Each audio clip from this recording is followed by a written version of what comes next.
Hi guys, welcome to Zoom In On UWC. Thank you so much for coming. I hope you have been having a lovely day. So this session is on the application process at UWC Great Britain. So we will be explaining how the application looks like, what selection typically looks like, and we'll be also answering all your questions and doubts you might have about this process. So first of all, we'll do a little introduction. So my name is Marlene. I've been hosting some of the Zoom in UWC webinars in the past years and also this year. And I personally attended the United World College in Mostar from 2017 to 2019. Great, I'll pass it on to Kinga. Hi, thank you for joining us tonight. My name is Kinga. I am originally from Poland and I attended UWC Mahindra in India from 2002 to 2004. And for the last 5 years now, I've been the selections coordinator for UWC Great Britain. And I'm the face behind the many emails you will be receiving if you decide to apply through UWC GB. And I think it's quite lovely to know that there is a real person behind it. So it's really lovely to have you here tonight. And over to Andrew. Thank you, Kinga. Welcome, everyone. Great to have you with us. I'm Andrew, and like Kinga, I work with selections, also work with promotions. Originally, I came across UWC as a parent. My son went to Pearson, UWC Pearson, which is the one in Canada, and he graduated a couple of years ago, had a brilliant time. And because of that, I'm now helping Kinga and others with selections. So yeah, looking forward to tonight. Han, over to you. Hi, I'm Han, and I'm going into my second year at Pearson College in Canada. Evan?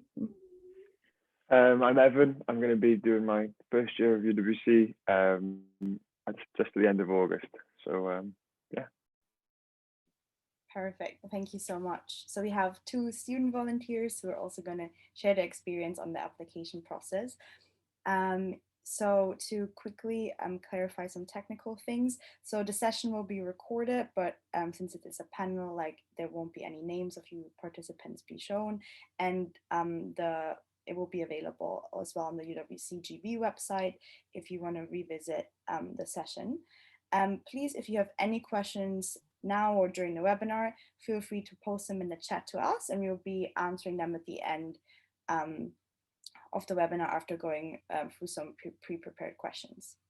Okay, great. I hope that sounds good to everyone. So we'll be starting with the first question, which I'm gonna pass on to Kinga, which is like, can I apply to through the GB National Committee? What are the eligibility and criteria for that? If you could give us an overview of that, thank you. Right, so we're assuming that everybody here tonight knows what UWC is and what it is that you are applying for. And if not, please shout, so we will also provide a brief introduction. However, in terms of kind of how the system works, it's United World Colleges have a very unique system of applications. Since each campus has students from at least 80 countries, instead of every one of our schools doing recruitment in 80 different countries, each country has their own local chapter called the National Committee. And each of the national committees will recruit students from their home country to attend any or all of the 18 colleges worldwide. So it's a little bit different to how most schools recruit students. And so this webinar is about the application process through UWC National Committee of Great Britain specifically. And so if you are considering applying through other routes, a lot of what we will be talking about today may not be relevant. So be mindful of that this session in particular is talking about the application process through us. And to answer Marlena's questions about what is the eligibility criteria, so as I said, you can apply through UWC National Committee of Great Britain if you meet some of the eligibility criteria for us. And these are quite simple. First of all, you need to be either UK citizen, doesn't matter where in the world you live, you can live in the UK or outside of the UK, but you need to have a British passport. Or you have to live in the UK. If you're not a UK citizen, but you live in the UK and you have lived here for at least 2 years before starting your application, or 3 years before starting UWC, you can also apply. And then it doesn't matter where you're from, as long as you can show us that you've lived in the UK for 2 years at the time of starting your application. In addition to that, we do have a second criterion, which is age. You need to be either 16 or 17 on 1st of September of the year when you want to join UWC. So if you're considering applying for 2023 entry, then on 1st of September of 2023, you need to be either 16 or 17. So if your birthday is on 2nd of September, then unfortunately you wouldn't be able to apply. So I hope that is quite clear. Also, in terms of regional kind of eligibility, anybody who's from from any of the Crown dependencies or overseas territories is also eligible to apply through us. So if you're from Gibraltar or Isle of Man or Jersey or Guernsey, you should also apply through UWC of Great Britain. Great, thank you so much, Kinga, for the overview. I hope that makes it a little bit more clear who can actually apply. Now I'm going to give it again to Kinga to briefly explain what the application process looks like, and maybe explain a little bit the individual stages. Thank you. Okay, I think so the application process looks at the beginning a little bit scary, but please do not be alarmed at all. I have Evan and Han smiling already. So in a nutshell, it has 2 stages, but kind of 3 things that you have to do. So the first thing that you need to do is start your application and complete a written application form. The written application form has multiple things for you to fill out and consider. It will have questions that you need to answer. Some of these are really simple. They're contact details, your address, very administrative type questions. Some of them will be open-ended questions that will take a little bit more time for you to answer and then to kind of think about them. On top of that, along with the application form, written application form, you will need to provide your school transcript, and that has to be on the official school letterhead coming from your school. We cannot accept just your latest grades on a piece of paper. They have to come from your school.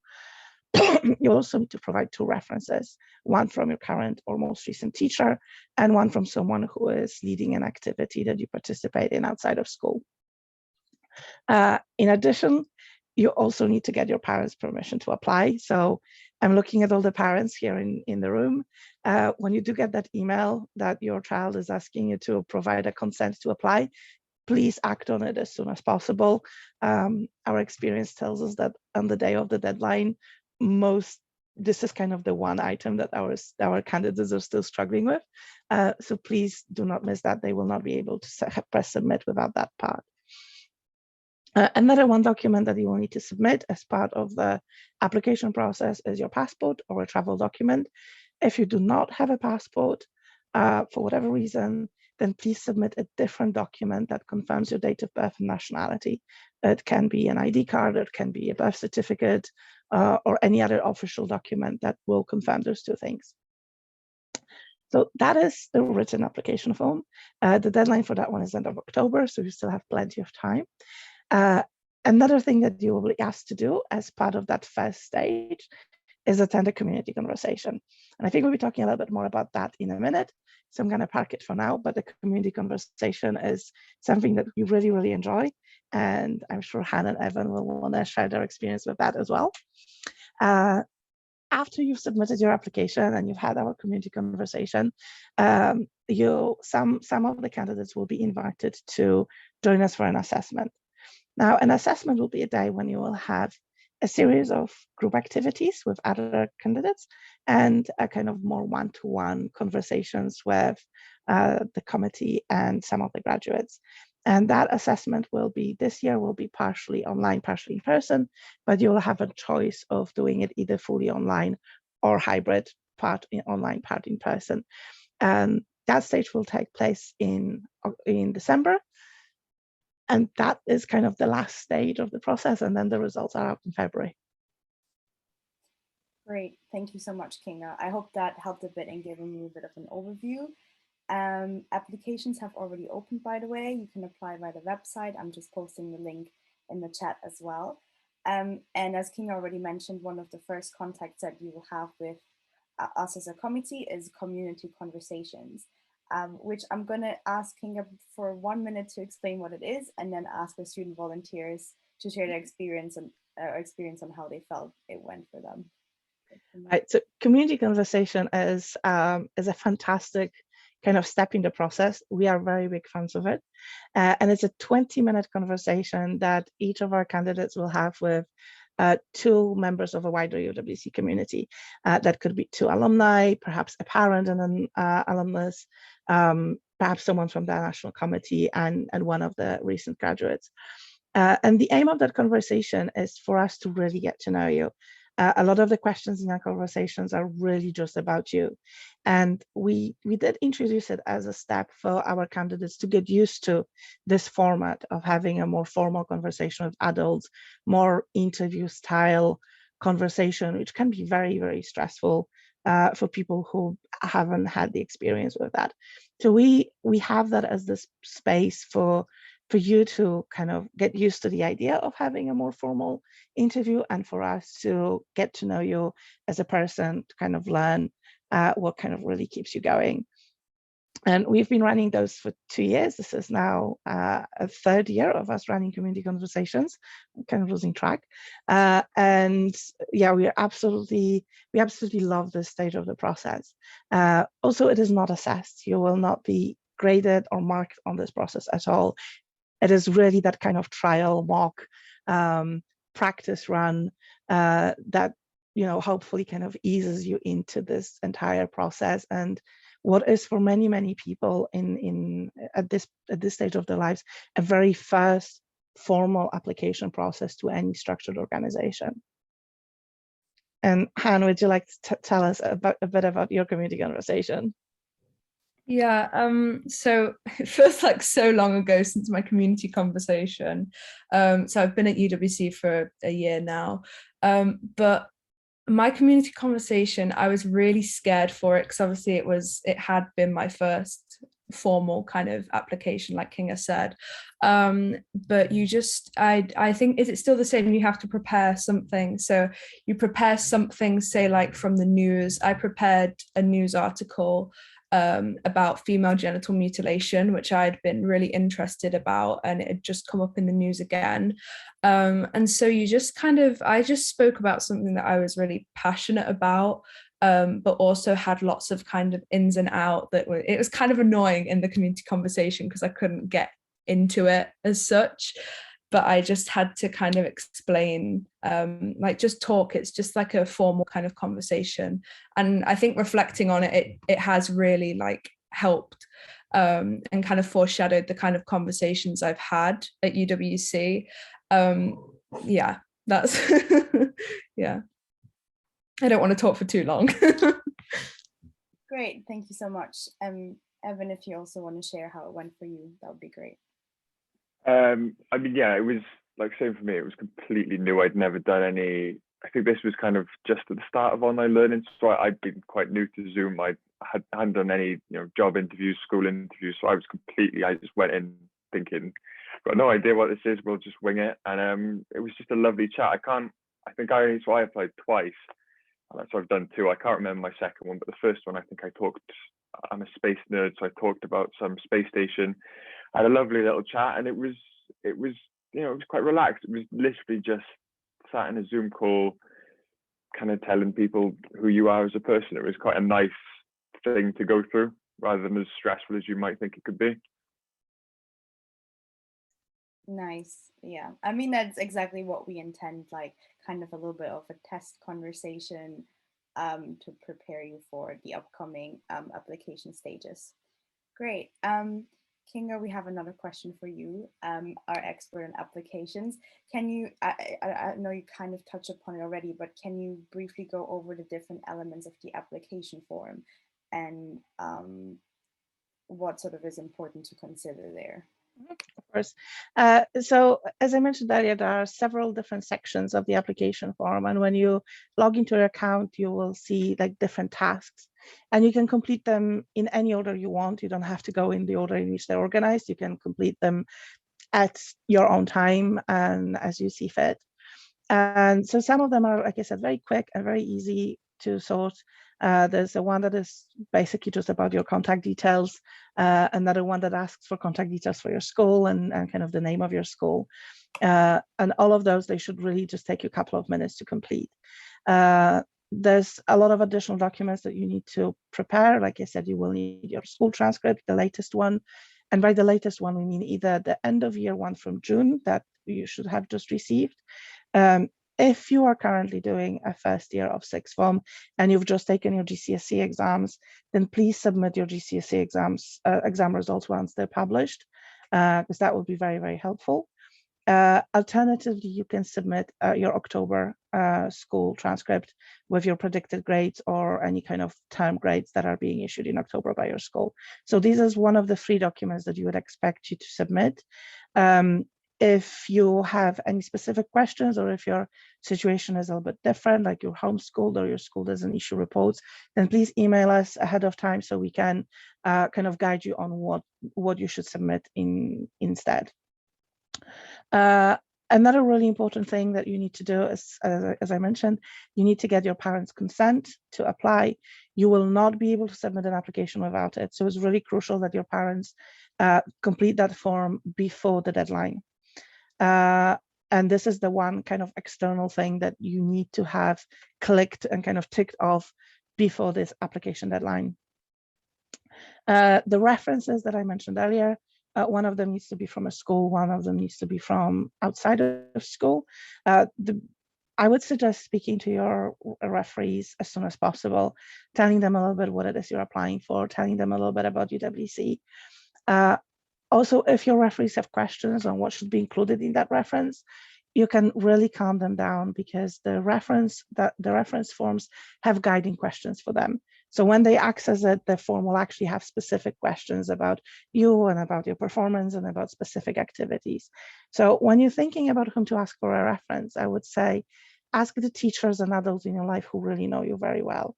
Do not go for a teacher from important subject. Do not ask a head of school or a head of mathematics, because this is an important subject.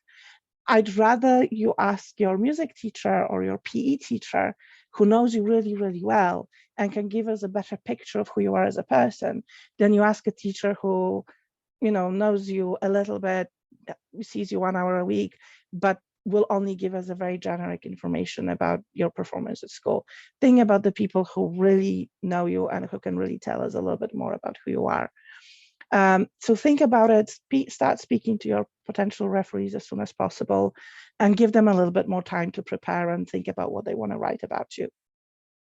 Now, the good thing is that your referees will have a little bit more time than you to submit the references. Referees have it until 20th of November to complete them. We know they're very busy people, and we also know that there's many people who haven't even thought about who their referees will be, and they will not have an opportunity to speak to them until the school reopens in September. So we acknowledge that, and we want to give the referees additional couple of weeks to submit those references. So they have it until the 20th of November. So in other words, you will be able to submit your application even if the references aren't in, but you need to at least kind of send the request for reference before you can press submit. I hope that's clear. And the one section that I would really focus on, kind of if I were thinking about applying, is the one with open-ended questions. This is called application form as a task, and it's the one that you will be marked on mostly. And the decision whether you're invited to the interview will be mainly based on your answers in that particular section. So please think very carefully about those questions. Think very carefully about what you want to write in those questions, because these are kind of the most important aspect of the application. And I'm going to anticipate one question that always comes up at this stage, and is whether grades are important in the application process. And I'm going to say that both yes they are and no they aren't at the same time. What we're looking for is we're looking for people who really want to learn and who really have that curiosity. So we do want our students to show us that they're very keen on learning and exploring the world around them.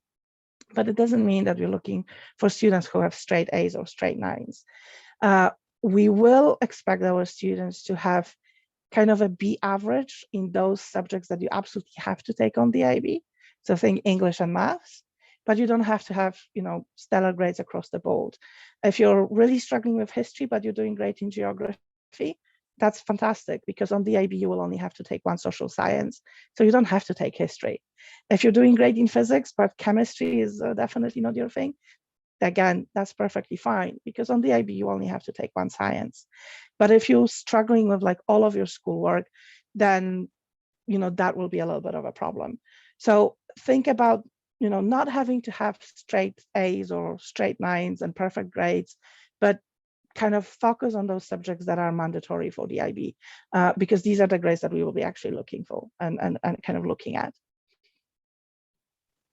I think that's it from me for now. So thank you for talking us through the application form and also clarifying if grades are important or not. I'm going to ask Hannah and Evan, maybe first Evan, to share his experience with the application form. Maybe you can briefly share what teacher you asked, how the process was for you, just very briefly. Yeah. It's a long time ago. So I actually quite enjoyed especially the open-ended questions, like Kinga said. I really enjoyed that because they are, when you'll open your application, you'll see the kind of questions that you look at, and it takes for a good kind of couple of minutes to think, what on earth am I going to say? I do recommend doing it sooner rather than later, because I think both times Kinga will tell you that I left mine slightly too late for comfort. But it's very much just put what you think. There's no need to kind of try and show yourself off in the best light and make something up about yourself. Just be true, because at the end of the day, if you're meant to be a UWC person, it will just shine through. Yeah, I'll pass on to Hannah. So my application, so first of all, for my references, I did my form tutor. I don't know if someone, so she was the teacher. She was, I would see her every morning for half an hour. So she really knew me. And then for my second reference, I did my choir teacher at a choir that I've been going for like over 10 years. So yeah, just definitely get someone that really knows you well for your references. But also, and then for my application process, I think again, the questions I really enjoyed answering. And again, they did take me a while to kind of think what I was going to say. And I think a top tip within that would be that the candidate criteria is on the website. It's still on the website, isn't it? So what I did is I looked, and then I thought of things that I'd done in my life, or things that I thought were good attributes to my personality that kind of went with those criteria. And that's the main thing that I sort of focused on showing. So definitely don't make things up. Just try and think in your personality or your life experiences so far, what matches up. And that's what I did. And I really, really enjoyed answering all the questions. Great. Thank you, Hannah, and Evan for sharing your experience. Also, Kinga shared a link from the website that you can have a look at. It outlines the selection criteria. We will talk about them in a bit as well, but it's something maybe very useful to have for you to just kind of understand what we will be looking for in the application. Okay, great. The next question is about what assessment looks like. So I'm gonna ask Andrew and Kinga to answer that for us. Andrew, can you quickly explain what are you looking for in terms of assessment? How does that work? Okay, thank you. As Kinga says, I mean, with the assessment this year, there's a hybrid version that's happening. So if you want or need to do it online, you can do. Certainly the panel assessment is basically in two parts. You've got the panel assessment where you have an interview, very, very similar lines to the community conversations, which is one of the reasons that we do the community conversations. and why they're so valuable. You get the opportunity to sort of ask questions during the community conversations, and hopefully that'll then sort of be of use later on if you're doing a panel assessment. So you'd speak to two UWC GB volunteers, and they'd go through a series of questions with you, and then you'd have the group assessment. And the group assessment this year will be held at AC, so you'll have the opportunity to do that. I think we'll also be looking at doing it online, which is we've done that in the past as well, but I think probably enjoy it at AC. And how do I describe that? It's yeah, that's different games and scenarios and tests, and think more sort of parlor games.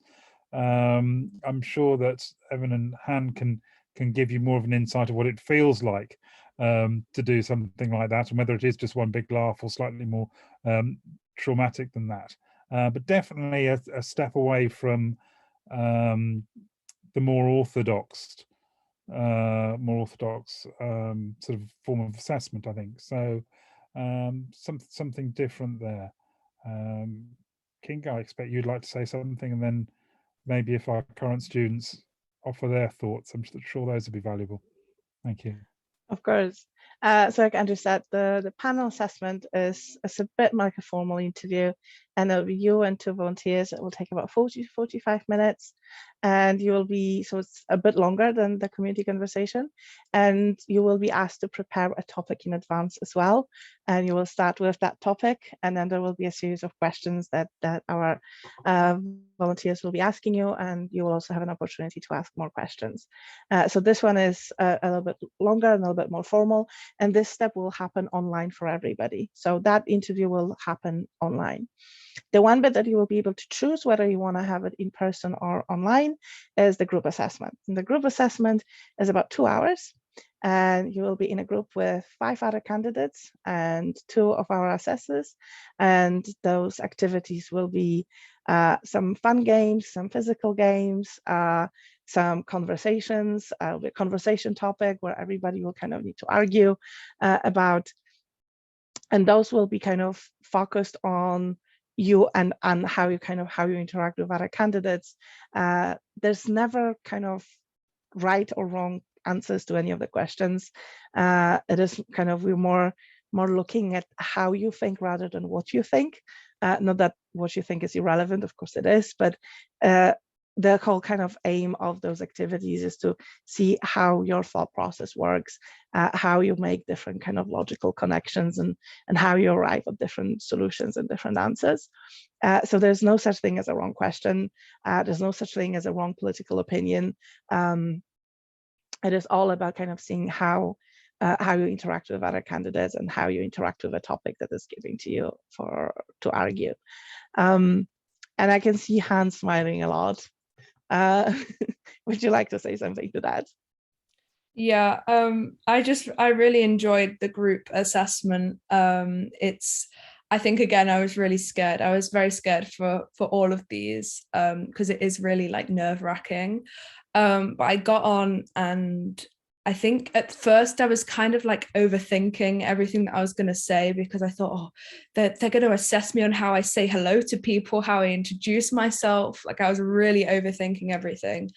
But then as soon as I realized that everyone else was in the same like situation as I was, kind of overthinking everything, it got a lot like more casual. And then we started playing games and doing like problem solving kind of activities. And I think even the problem solving activities lead you into, if you do get into UWC, what kind of conversations you will be having. So like you're in rooms of roommates, how you talk to them to solve problems is a lot like your group assessment with these problem solving. And they're just a great way also to kind of calm your nerves, a great way to meet people. Like someone from my interview group, my group assessment, I'm now best friends with, and we live in the same house at Pearson. So it really is like, it's amazing. it's an amazing experience to make friends, even if you don't get into UWC. Yeah. Nice, thank you, Hannah. Evan, if you also briefly want to say something about your experience, would be nice. Oh yeah, I mean, I was the same. I was so stressed. I think we started off with, we did like 2 truths and a lie, and my brain just melted. I couldn't even do that. I did that wrong. And then by the end of it, we would, like our whole group, we were taking the mick out of each other. We were laughing. And I'm still in touch with all of them. And you know, it is just kind of an opportunity to make friends. It's a bit weird because like we did ours over Zoom. Obviously some of you will do yours in person, but at the end of the day, it is just kind of being put in a situation with some people and making friends. And you know, you do the tasks are kind of, you do have to think, but you get through it, and it's a good laugh. It's fun. Nice, thank you so much. Maybe since we're already talking about assessment, the selection criteria might be a good thing to touch on. So Kinga, if you could briefly explain their criteria and maybe what they mean roughly. Yeah, thank you. Right, so all candidates applying to UWC are assessed based on the same selection criteria, and that's worldwide. Doesn't matter which national government you apply for, you will be marked against the same criteria, and this is absolutely beautiful that this is universal in the whole movement. I did post a link to the website where you can find them. I do strongly recommend that you read them carefully and really think about them before submitting your application. But very briefly, I'm going to go through all of them with you as well. So the first thing that we will be looking at is intellectual curiosity and motivation. And something I touched upon earlier as well. It's about kind of, are you open to learning? Do you want to learn? Are you motivated and curious about the world around you? Or are you the kind of person who is going to kind of, you know, memorize for a test, pass the test, and that's it? So we're looking for students who really have that drive for knowledge. They have a topic they're interested in. They will really dig deep and find out more about that topic. That is one of the kind of things that we are really looking for in our students. And what I'm sure Han will tell us, and Evan shortly as well, is that everyone at UWC will have one area that they're really interested in, and they will have so much knowledge in that area, and that is absolutely fascinating to watch. Another thing that we look at is active commitment, and that is kind of this ability to confront and reflect on the values on the values that you hold, and holding those values true to yourself. So I think Hannah put it really nicely earlier that she was really thinking about life situations and her own experiences and how they match with that particular criterion. Social competence is another thing that we're looking at, and social competence is basically how you interact with other people, how you work with other people, how you work in a group, how, you know, are you respectful towards other people? What are those kind of interactions look like? The fourth criterion is resilience and personal responsibility and integrity. And as you know, as if you've attended any previous webinars, I'm sure you've heard from our students saying that UWC is a great experience, but it's not an easy one. And it can be challenging at times when you're moving away from home and moving into a boarding house with people from all over the world. So we need to make sure, we want to make sure that all of our candidates have that resilience and that they're ready for that kind of move, because while it's inevitable that all of us will eventually move out of our family homes, very few people do that at 16. And it takes a little bit of resilience and strength and courage to do that. So one of the criterion is actually making sure that you are ready for that transition, which can be, you know, super easy for some, but sometimes it can be a little bit more challenging and difficult, especially if you're moving halfway around the world. And the last but not least is motivation for UWC, and it's how your personal values align with UWC values, and kind of if you're familiar with the mission statement of UWC, then the question is, are your personal values similar or in line with those of the UWC mission statement? And that's kind of what we understand as motivation for UWC. Not necessarily how badly you want it, but how aligned you are with UWC mission. Perfect, thank you, Kinga. I hope that makes it a little bit clearer. I know some of the selection criteria might be a bit vague, but it's meant to kind of allow like a very different types of people to be like fitting under them. Great, so maybe, I don't know if Hannah and Evan want to say something to the selection criteria, if they were aware of them, or how they kind of integrated that in their application process. I think Hannah touched on it already, but maybe you can say again. I already kind of said that it's just like, it's not about thinking like, how am I gonna like make it seem like I've got resilience. It's more thinking about what's happened in your life, or what you worked through a really hard school project or something. It's just anything that shows. So you just need to kind of think about everything that's not, I mean, we're only young, so everything that's happened in our lives, and then sort of see what matches up and see what we'd like to talk about most that matches to the criteria. Perfect, thank Yeah, you. I think as well, like a lot of people, loads of people I spoke to were stressing out and thinking that, you know, the stuff I have on my application wasn't good enough. You know, all I've had is a summer job, and there's other people who've been out saving the world on the weekends, and you know, all of these amazing things. And like at the end of the day, I didn't have anything particularly exciting. I was the same. I had a summer job. I did football on the weekends, and you know, you put down certain things, and they say something about you, and hopefully it works. That's basically how I did it. I looked at the things I'd done in life and basically picked what I was proud of, what made me the happiest, and yeah, I'd go from there. Great, thank you, Evan. So basically the message is be yourself and don't try to pretend to be someone you're not. Great, so now a couple more technical things. Kinga, can you please share like the main timeline for this year, or especially emphasize the deadlines for when to submit things again, in case people didn't hear that. Thank you. Of course. So first of all, I just posted a link to the website, which actually has all the key dates. So that's we keep updating it if anything changes, but it's unlikely that anything will. So the application deadline is in the end of October. You need to hit submit on the 31st of October by midnight, and that is kind of non-negotiable deadline. By that deadline, you need to have completed all of the written applications, have all of the attachments, and have your parents' permission completed as well to apply. Your referees, as I said, they will have until 22nd of November to submit the references, and we will be sending them reminders. We will also be asking you to remind them if the references aren't in at the end of October. So we will be kind of monitoring that as well. But if the references aren't in on the 22nd of November, then you will not be invited to assessments. So it is really, really important that you do get those references in and that you speak to your referees. Then all of the assessment days will happen in December of 2022. Some online interviews may stretch into January, but we hope that most of your assessment will take place in December.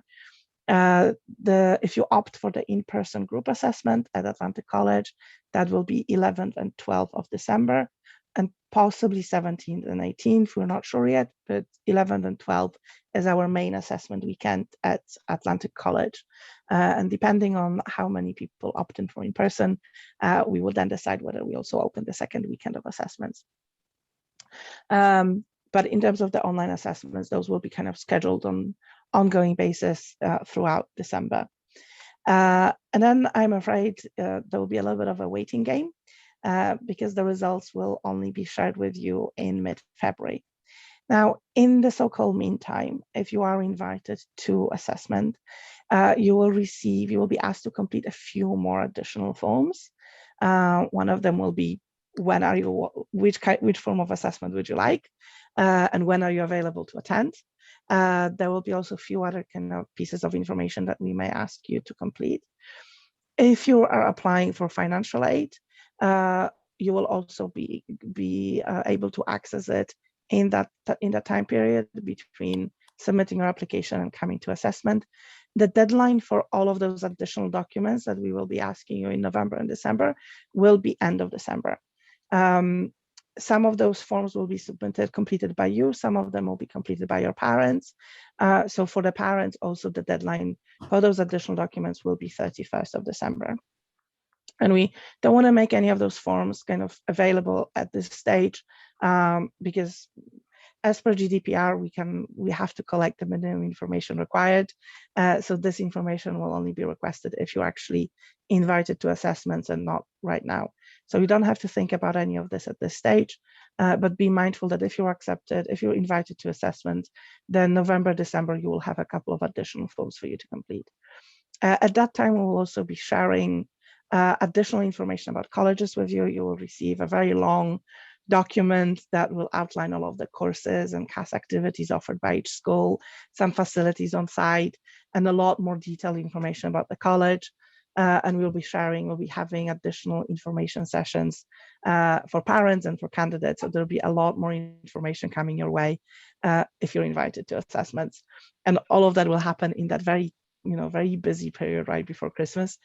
So be prepared that your pre-Christmas season will get a little bit busier this year. Great, thank you, Kinga. Obviously, because someone just asked in the chat about the difference between the Global Selection Committee, the deadlines Kinga mentioned are very specific to the Great Britain Committee, and if you're applying for another country or for the Global Selection Program, then obviously there are like different deadlines to consider, which I'm going to post a link in the chat that kind of gives an overview of the Global Selection Program that also has all the deadlines in there. The Global Selections Program doesn't open until November. The applications will only open for 2023. They will open in November, and it's a rolling admissions. And I think they've got application rounds every 2 months. So if you fill out your application in November, you will have your interview, I believe, within a month, and then a decision 2-3 weeks later. So it's kind of every 2 months they release interviews and results, with the first one starting in November. So if you want to apply for GSP first round, the timeline is very similar to ours. But if you're applying much later, then of course, your national committee application deadline might have already passed and you can still apply for Global Selections Program. But GSP does not offer any funding, and this is the main difference between applying for a national committee and applying for GSP. Great, thank you, Kinga, for clarifying. Great, so the last questions I have are also for Kinga. So does the application cost anything? And also what if people have a problem with their application, who do they turn to? So yes, there is an application fee associated with applying to UWC, and it is £140. However, if we do not want any candidate to feel that they cannot apply because of their financial situation, so you can ask for a fee discount or a fee waiver. There are kind of financial criteria for that, and you will be asked to provide some additional documents like demonstrating your family income or benefits.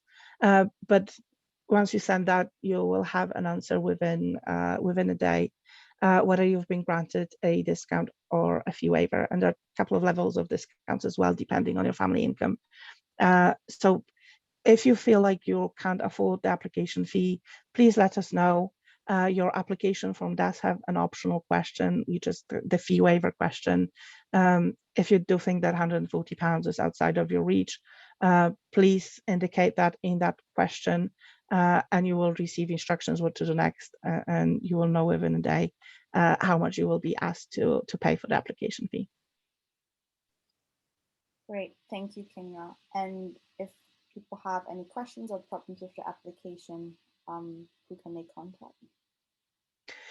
They should send an email to selections@uwcgb.org.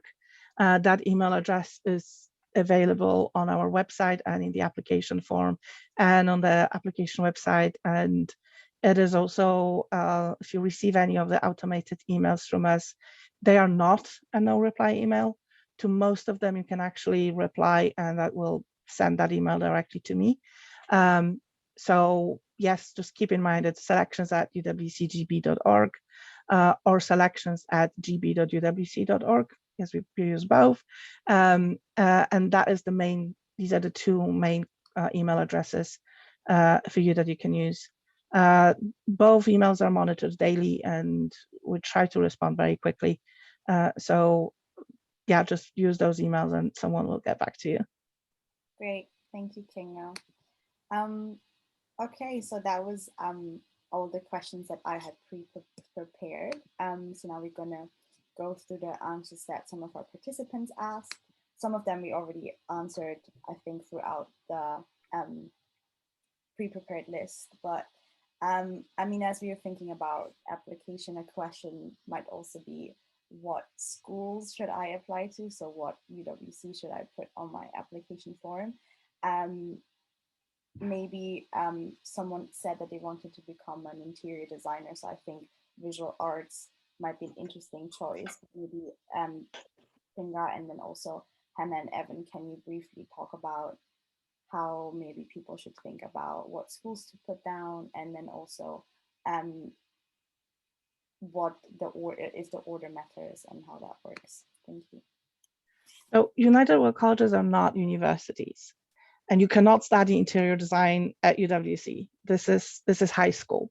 You're doing an equivalent to A levels at United World Colleges. So if you want to study interior design, you have to think about classes you should be taking in order to get into interior design at university rather than studying interior design at UWC. I think that's kind of the first fundamental thing here.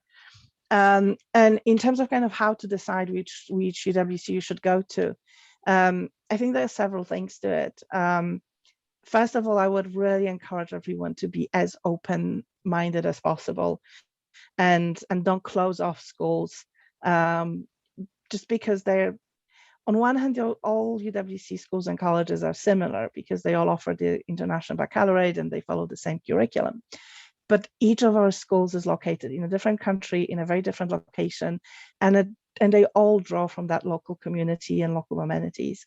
So even though the schools offer the same type of qualification, each one of them is very, very unique and offers a very different experience. So when thinking about which schools you should apply to, I would always obviously check the subjects that are offered. And if you know that you want to study a specific subject that may be a niche subject that may not be offered by all schools, then sure, please indicate that and make sure that the school you take on your college choice form is the school that offers the subjects you want to study. Think about, any specific kind of activities or hobbies that you want to do and see whether those are available. If you're a sailor and if you're really into water sports, then, perhaps considering UWC USA, which is right in the middle of desert in New Mexico, may not be the best idea.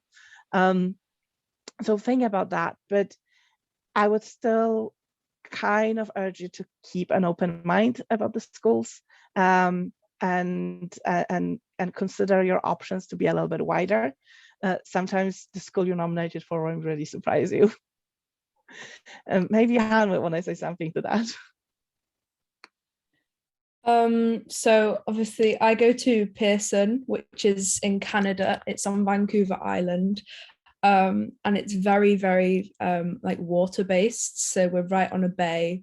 There's lots, as Kinga said, there's lots of canoeing, sailing, all the water sports. But we also have a specific subject to our school, which is marine science. And I take it as my science. And it's just a really amazing experience. So definitely, I think, again, be very open-minded to all the schools because they've all got something really special to kind of offer. I think when I was thinking about the colleges and which ones I wouldn't like to go to, I also kept in mind the school schedule. So I think, is it Waterford that's on a different school schedule? Yeah. So it's kind of the more logistical kind of points to the school that you need to keep in mind. But yeah, they all offer insanely different, a wide variety of CAS, which is extracurricular activities. So where, as I said, with Pearson, we have like sailing and all the water sports, but we also have like PCERTs, which is the emergency response team. And they do like first aid and all this kind of stuff. So a really wide variety of different opportunities. So definitely keep your mind open when you're looking through the schools. Great. Thank you, Hannah. Evan, if you also briefly want to share your thought process with the different colleges. Yeah, I think it's important as well to speak with your families, because that was kind of a big conversation I had with my parents. They were, as much as I'd kind of pushed and thought, oh, I'd like to go here, I'd like to go there, my family had maybe said, no, do you know what, we still want to be able to see you, or, you know, we feel more comfortable you going here, or even other things as well, like taking into account academics. Like academics are quite important for me, so my parents were quite keen on making sure that I was going somewhere where I'd still have the opportunity to do CAS and everything, but I wouldn't necessarily be quite as distracted and caught up with life. But there's a balance, and each UWC will suit a different variety of people, and you know, the National Committee have had plenty of experience in picking out where's best for you. So I think if in doubt, just put your faith in Kinga and the rest of the people on the National Committee, because they will put you in somewhere that you will belong and you'll thrive. Yeah, great. Thank you, Evan. Of course, also talk to your parents which college might be good for you. So the other questions we got were more technical on the application process. So Kinga, for references, can both of them be from teachers if a student doesn't attend any after school clubs, or what are the specific criteria for the references? Yes, you can ask a teacher if you do not attend any after school clubs, but I would then recommend that you ask a teacher that runs a class that has a lot of team activities and teamwork. So ask your PE teacher, for example, or ask a teacher who coordinates UCAF Edinburgh if your school runs it, or some sort of activity that is not just kind of based on your own performance, but has a group or a team component to it. So very often we have students ask their PE teachers, sometimes music teachers, especially if they also run choir or orchestra, to write a second reference. Great, thank you. And then a more numerical question, which I think you won't answer, but how many students who attend the interview day are successful in their application? That's a tough one, to be honest, because every year that number is very different. We tend to invite around 100 students to the assessment day, although again that number varies. Last year we invited 130 because we had a lot of really strong applications. And how many are offered places? Again, that is a really tough question, because we are a very privileged and a very lucky national committee in that we do have a lot of places worldwide. And we will offer the place to every candidate who is suitable and who kind of makes it. A lot of the candidates will unfortunately be placed on a waiting list initially, but in the last 4 years, every candidate from a waitlist was offered a place. So a waitlist is, while it's still a waitlist, it's not a guarantee. Most candidates from a waitlist are offered places. But I wouldn't say that, you know, there's going to be 50 students who are offered a place, or 30 or 20. It really is different every year, and it depends on how many candidates we have who are really going to thrive at UWC. So I'm reluctant to put a number, because these numbers change, and at the start of the year we will have probably about 40 places available worldwide. But as we go through the process and we see that we have either more amazing candidates or fewer, that number will change. And this year we had 40 places, but we are sending 52 students to schools because we've seen that many students who are really amazing. So it really does depend on kind of how you're doing your assessment process and your application process. If, like Evan said, if you are meant to be a UWCer, you will get in. Great, thank you, Kinga, for sharing that. Okay, I think that was all the questions we got. In case you have any further questions, you can always email us, and Kinga usually will get back to you very quickly. Also, I'll be sending out an email through Eventbrite later on today that has some more information again about the application. And yes, please feel free to also fill out the feedback form that we have in there if you want to give us feedback. Yes, we'll be hosting more webinars in the upcoming weeks. The next one is going to be on fees and finances and the types of scholarships or bursaries that UWC provides. So if you have questions about that or want to attend, please register. And then we have another cycle again that will explain what UWC is and what types of activities you do at UWC and what the idea is. So if you have further questions about that, I really recommend attending. And yes, so yeah, that's it from us. Thank you so much for joining. Have a lovely evening or day wherever you are in the world. And yes, good luck with your application if you decide to apply. Hopefully you do. And yeah, maybe we'll see some of the names as a face sometime. Thank you so much. Thank you. Bye. Thank you. Bye.